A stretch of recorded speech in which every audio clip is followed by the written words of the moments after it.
Here's another tip on saying it well: vocabulary. You've just got to have a good vocabulary to say it well. Vocabulary.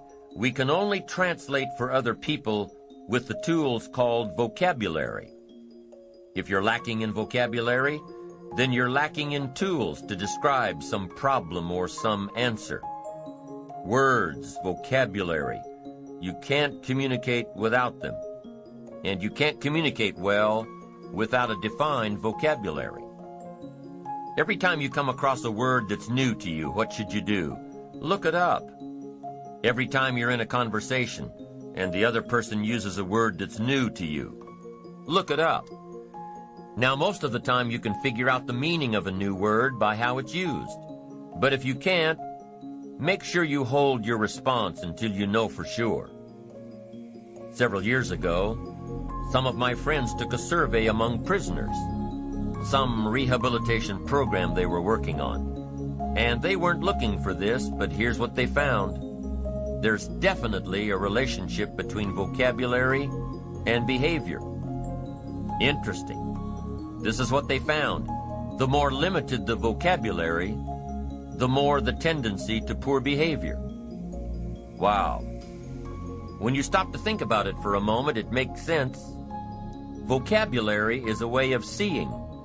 It gives us insight, and only with your present vocabulary can you see. You can't use tools you don't have to see, to create light, understanding, awareness, comprehension, perception, vision. You can only have as much vision as your present vocabulary will give you. And if you're limited in vocabulary, then you can't see very well. Now, vocabulary is also what we use as a tool to express what's going on in our heart, what's going on in our head. Translate our questions, translate our answers, our perceptions, what we see, to be able to say it.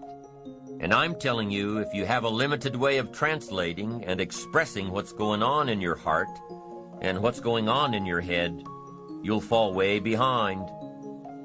So you'd have twin problems without a good vocabulary. Number one, you wouldn't be able to see. Number two, you wouldn't be able to express.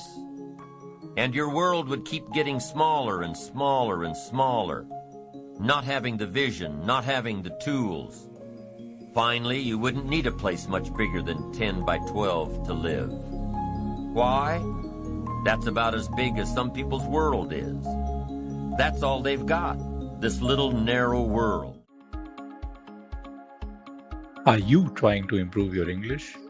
Book a free session now and learn English speaking the new way, only on revidya.com. Become more confident in English.